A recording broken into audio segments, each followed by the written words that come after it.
Peradaban Islam. Assalamualaikum warahmatullahi wabarakatuh. Perkenalkan, nama saya Rizka Krotunisa dan teman saya Indah Izatul Mardiah. Nah, di sini kami akan membahas mengenai peradaban Islam. Nah, teman-teman pasti penasaran kan, bagaimana sih pembahasan mengenai peradaban Islam itu? Dan tentunya ada pembahasan mengenai tokoh-tokoh Islam yang mempengaruhi peradaban dunia. Wah, menarik sekali ya. Tanpa tunggu lama lagi, ayo kita simak bagaimana pembahasannya. Halo teman-teman semuanya. Sekarang kita akan mempelajari tentang peradaban Islam dan tamadun Islam. Sebelumnya, teman-teman tahu nggak sih apa itu peradaban Islam dan tamadun Islam? Nah, sebelum kita mempelajari lebih jauh, kita pelajari dahulu ya tentang pengertiannya. Peradaban memiliki arti yaitu kemajuan, lahir batin, dan hal yang menyangkut budi bahasa dan kebudayaan suatu bangsa.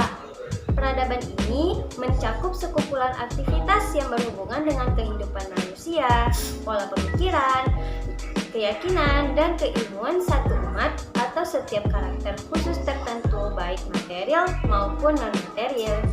Adapun tamadun Islam. Tamadun berasal dari kata madana yang memiliki arti pembangunan suatu kota atau masyarakat yang mempunyai peradaban. Kata tamadun dapat diartikan dengan kehidupan bermasyarakat yang bertambah maju. Nah, sekarang kita masuk ke peran agama dalam sebuah tamadun. Yang pertama, agama memainkan peran penting dalam pengorganisasian dan pengaturan kebutuhan spiritual manusia.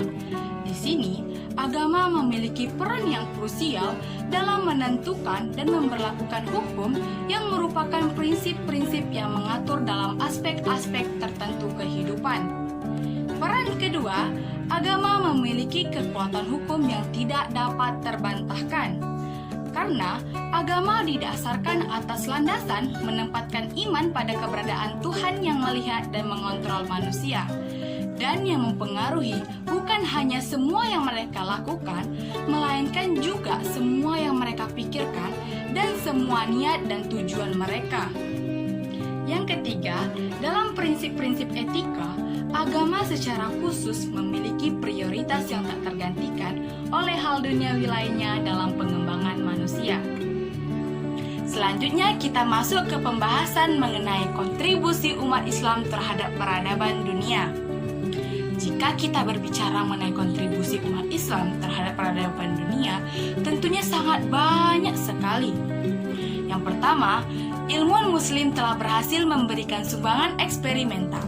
Nah, sumbangan ini mengenai metode-metode dan teori-teori sains ke dunia barat.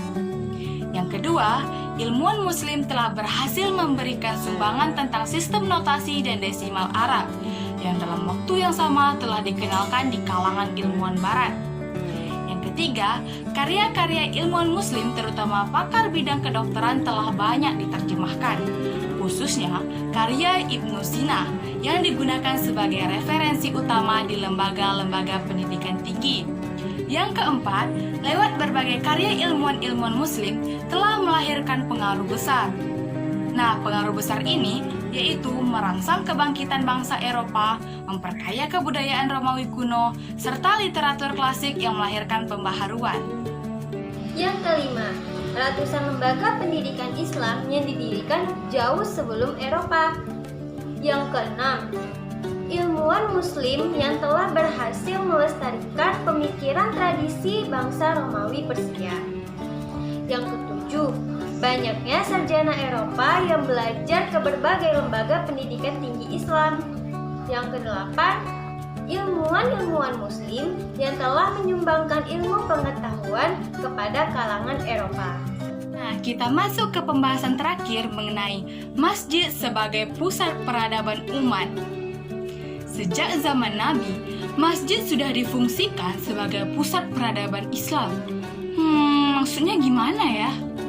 Maksudnya, masjid sudah dijadikan sebagai sarana atau tempat untuk melakukan berbagai aktivitas atau pembinaan yang dapat meningkatkan kualitas, harkat, martabat, kesejahteraan, dan posisi umat Islam dalam kehidupan.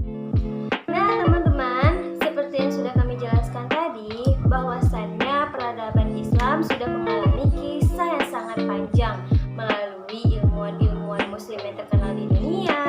Bahkan umat muslim sendiri juga berperan loh dalam kontribusi terhadap peradaban dunia. Dan juga seperti yang kita ketahui, masjid juga sebagai pusat peradaban dunia. Semoga teman-teman dapat memahami materi kali ini ya. Sekian untuk materi ini. Sampai jumpa di materi berikutnya. Wassalamualaikum warahmatullahi wabarakatuh.